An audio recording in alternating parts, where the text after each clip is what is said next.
আজি মই আপোনালোকৰ আগত দেখুৱাবলৈ ওলাইছো পটল কাৰি যেটো আমি দৈ দি বনাম।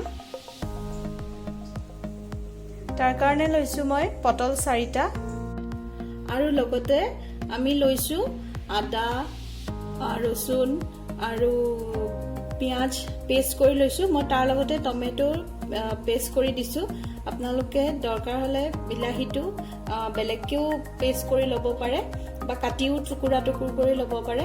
আৰু আছে আমাৰ এটা বাটিত নিমখ হালধি জিৰা গুড়ি ধনিয়া পাউডাৰ গৰম মছলা আৰু কাশ্মীৰী মিৰ্চি পাউডাৰ আৰু আন এটা বাটিত আছে দৈ অকণমান আৰু শুকান মছলা ভিতৰত গোটা মছলা ভিতৰত শুকান জলকীয়া এটা লং দালচেনি আৰু তেজপাত।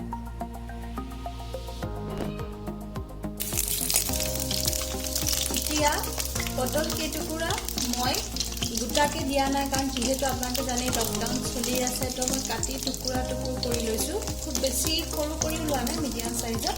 তো কেৰাহীত তেলখিনি গৰম কৰি তাত অলপ ফ্ৰাই কৰি লম। মনত ৰাখিব ফ্ৰাই কৰোঁতে মই হালধি আৰু নিমখখিনি দিছো। পটলখিনি মোৰ ফ্ৰাই কৰা হৈ গ'ল। পটল ফ্ৰাই কৰা তেলখিনিতে মই গৰম মছলা কেইটা শুকান জলকীয়া তেজপাত গৰম মছলা এইকেইটা দি দিলো। লং ইলাচি দালচেনি যিখিনি আছিলে দি পেলাই অকণমান লৰাই দিব আৰু লগতে চেনি অকণমানো দি দিব। অকণমান ফ্ৰাই কৰি হোৱাৰ পিছত মই যিটো পেষ্ট বনাই থৈছিলো পিঁয়াজ আদা ৰসুন বিলাহী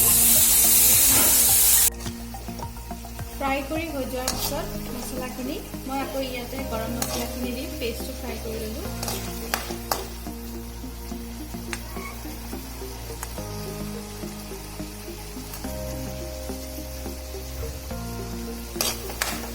ফ্ৰাই কৰি অকণমান লৰাই দিম।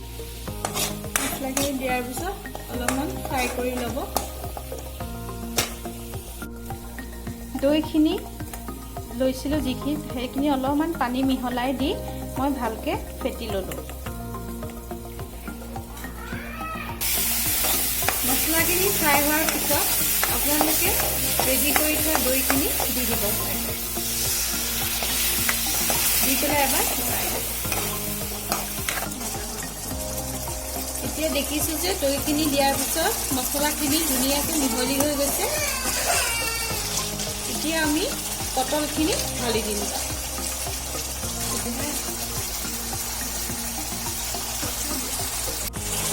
দৈখিনি দিয়াৰ পিছত যেতিয়া দেখিছোঁ যে ফ্ৰাইখিনি হৈ গৈছে ধুনীয়াকৈ দৈটো মিলি গৈছে মছলাখিনিৰ লগত, এতিয়া আমি পটলখিনি তাত দি দিম। দি পেলাই এবাৰ লৰাই দিম। এতিয়া দেখিছোঁ যে পটলখিনিৰ লগত ধুনীয়াকৈ আমাৰ গ্ৰেভিটো মিলি গৈছে, পটলখিনি সোমাই গৈছে, উতলি আহিছে। তো এতিয়া আপোনালোকে গেছটো ধুনীয়াকৈ বন্ধ কৰি দিব। এনেকৈ আমাৰ হৈ গ'ল আজি দৈ পটলৰ তৰকাৰী। এতিয়া আমাৰ হৈ যোৱা দৈ পটল কাৰীটো আমি এটা পটত উলিয়াই লৈ এতিয়া গৰম ভাতৰ লগত বা আপোনালোকে ৰুটিৰ লগতো পৰিৱেশন কৰিব পাৰে।